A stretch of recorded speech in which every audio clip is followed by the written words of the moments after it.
అదరగొట్టే కారం రంగు రుచి ఆచి కారం పొడి.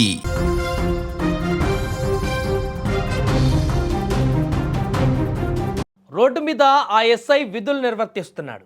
వెహికల్ మీద వెళ్తున్నటువంటి ఒక వ్యక్తి నేరుగా ఆ ఎస్ఐని డ్యాష్ ఇచ్చేసి కారుతో బ్యానెట్ మీద ఆ ఎస్ఐ పడిపోతే అలాగే కిలోమీటర్ వరకు అర కిలోమీటర్ వరకు అలాగే బ్యానెట్ మీద పడిపోయినటువంటి ఆ ఎస్ఐని ఏమాత్రం కనికరం లేకుండా లాగుతూ వెళ్తూ అర కిలోమీటర్ల అవతల పడేసిపోయినటువంటి ఘటన సంచలనంగా మారింది. మధ్యమత్తులో ఓ వ్యక్తి చేసినటువంటి వీరంగం ఇది. డ్రంక్ అండ్ డ్రైవ్ తనిఖీలను తప్పించుకోవడానికి బీభత్సం సృష్టించాడు.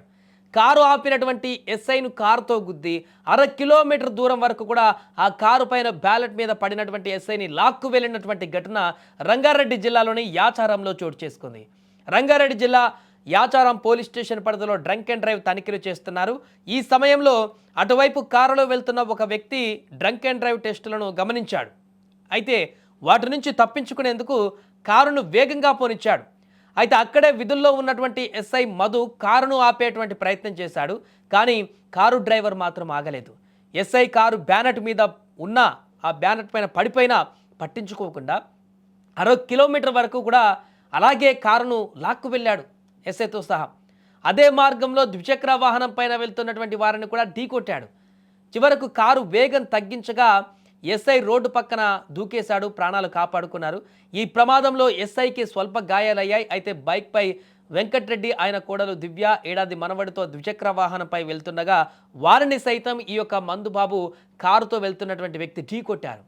ఈ క్రమంలో దివ్య చెయ్యి విరిగింది. వెంకట్రెడ్డి చిన్నారికి అదేవిధంగా స్వల్ప గాయాలయ్యాయి వీరందరికీ కూడా.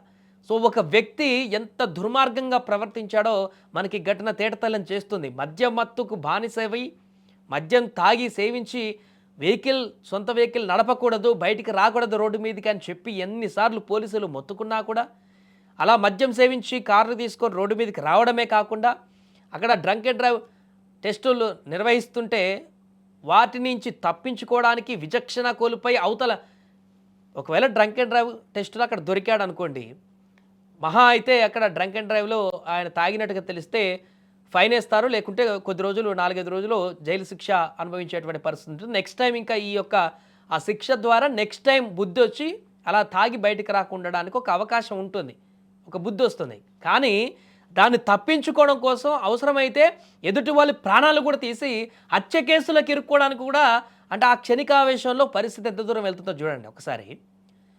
మధ్యమత్తులో అది దొరికితే నీకు ఫైన్ తోటి లేకుంటే కొద్ది రోజులు జైలుతోనే ఒక పని అయిపోతుంది. నెక్స్ట్ టైం ఇంకా నీకు మరలా మద్యం తాగి రోడ్డు మీదకి రాకూడదు అనేటువంటి ఒక స్పృహ కలుగుతుంది, అదంతటితో అయిపోతుంది.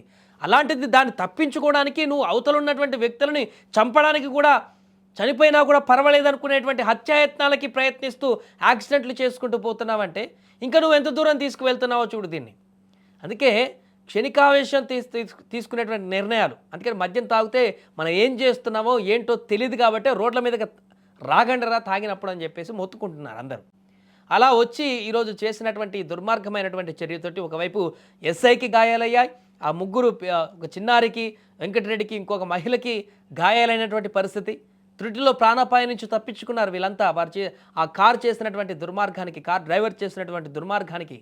ఏదేమైనా కూడా అతని కోసం వేట కొనసాగిస్తున్నారు పోలీసులు. ఇంత దుర్మార్గంగా వ్యవహరించి ఇంతమంది ప్రాణాలను పణంగా పెట్టి ఇంత ర్యాష్ డ్రైవింగ్ చేస్తూ వారిని గాయపరిచిన కారణంగా అతన్ని పట్టుకునేటువంటి ప్రయత్నం చేస్తున్నారు. ఏదేమైనా కూడా ఈ ఘటన అయితే ప్రస్తుతానికి వైరల్గా మారింది.